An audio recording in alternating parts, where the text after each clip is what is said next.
Hi guys, how you doing? Hope you're all keeping well. It's me, Matt, again. I wanted to share another one of my homemade classics that I love, which is a peanut butter brownie.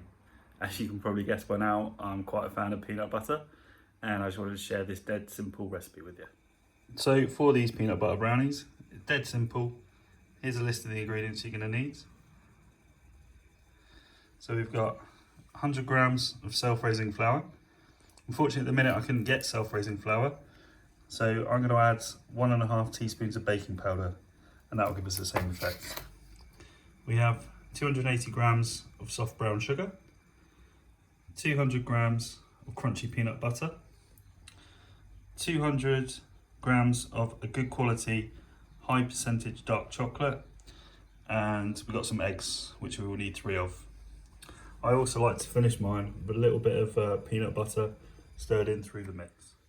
Okay, so the first step, we want to get our sugar, peanut butter into a bowl. You want a heat-proof bowl because we're going to put this over a pan of boiling or simmering water just to melt it all together. And then what we want to do is break all our chocolate up and add that to our peanut butter and sugar.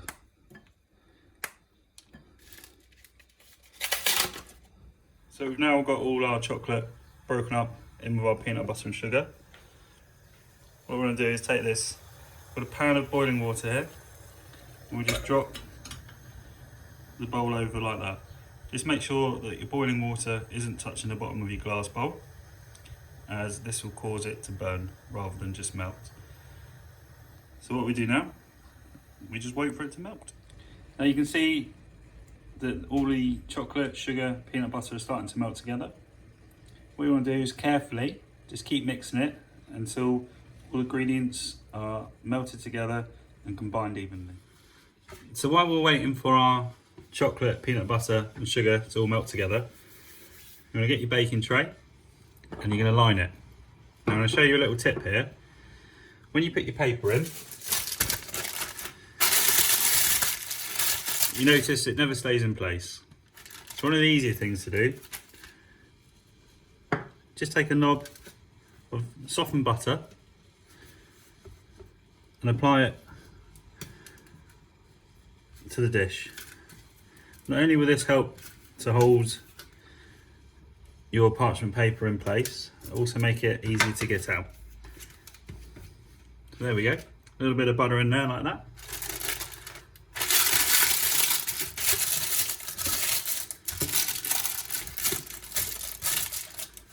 There we go. A lot easier. As you can see, it's starting to melt up lovely. Now you want quite a smooth consistency for this, but do remember you are going to have a few lumps because of your crunchy peanut butter. So we're going to give that another 5 minutes, I reckon, and it'll be ready to go. See, now you can see everything is all melted and nicely come together. So at this point, you want to turn off the heat, take your bowl out, you want to pour it into a clean cold bowl just to help it cool down slightly. Now we've got our mixture in a clean cold bowl. Just want to give it a little stir just to help the mixture cool slightly, as we're about to add our eggs one by one. And if the mixture is too hot, all your eggs will do is scramble. So just take a couple of minutes, let it cool down slightly, and then we'll start to add our eggs. So that's been about 3 or 4 minutes. Now what we're going to do, take our 3 eggs, add them one at a time, just drop it straight in and mix it in.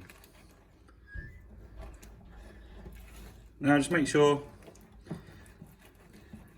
you got it thoroughly mixed in. As you're adding these eggs, you will notice that the mixture will start to thicken up. That's just because you're adding a cooling agent to it. So that's the first one.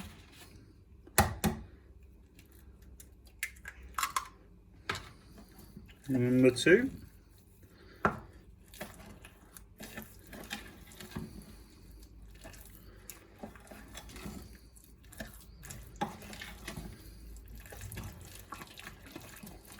I probably could have done with a bigger bowl for this, really.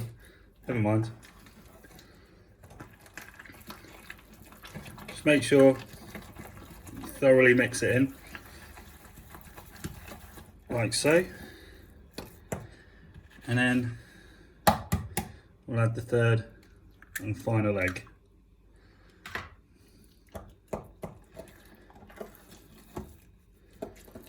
Again, making sure not to make too much of a mess, and also you really can bind your egg in there.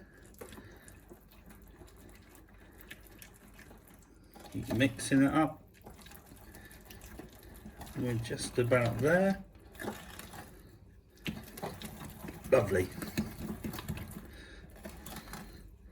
Now that we've got all 3 eggs in, look how lovely and glossy that looks now. It looks lovely. Now what we're going to do is add our flour. What I recommend is just adding a bit at a time, especially if, like me, you've chosen a bowl that's a bit too small. And because we don't want any lumps, you're best off sieving your flour into this mix so you get a nice smooth mixture.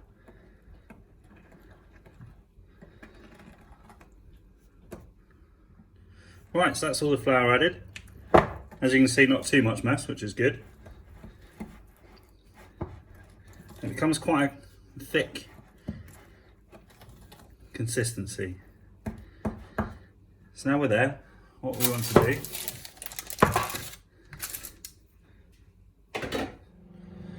so now our mixture's all mixed together. What we want to do is pour it in to your lined baking tray.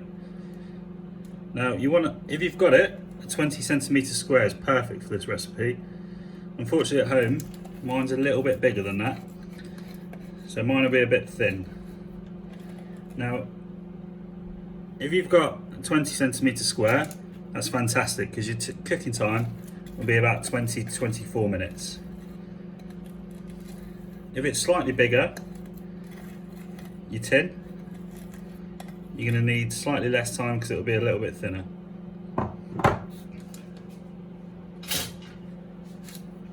So now we've got all of the cake mix in there. Just make sure to scrape out as much as we can from the bowl, and then you get to lick this as well, which is lovely. Right, so just even it out best you can.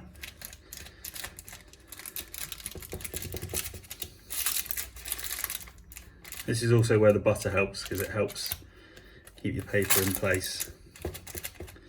Now, there's a little something extra, which I like to do, but you don't have to do, but I think it looks nice, is I've just taken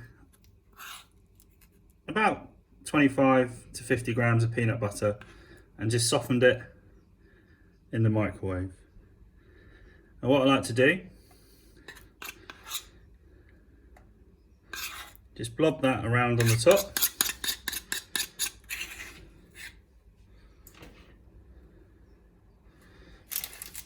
And using your spoon, just lightly mix it in. Doesn't have to be all mixed in. And then you get a nice gooey patch of peanut butter in every portion. Just like that. Right, so that's now ready to go into our oven. Preheated, 180 degrees. If you've got a fan oven, you want about 160. If like me, you're cooking on gas, you want about gas mark 4, gas mark 5. And like I said, that will take anywhere between 20 to 24 minutes. Right, so the brownies now had 20 minutes in the oven. As you can see, it's all rising up nicely. It's got a nice crust to it. You want the middle slightly runny still. That way you get a nice gooey brownie. So what we're going to do now, let it cool for about 10-15 minutes. Okay, so we've let the brownie cool down for a few minutes. What we're going to do now is just take it, carefully out of this tray and just let it cool down on a wire rack. Just as a nice finishing touch, I've got about 25 grams of the same chocolate that I used in the brownie that I've just melted in the microwave, and we just finish it across the top while it's cooling.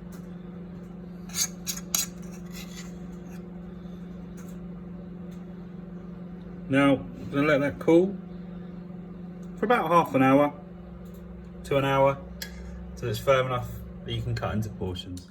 So after about an hour or so, your brownie's nicely chilled and ready for cutting. Hope you enjoy it as much as I do. Enjoy, guys.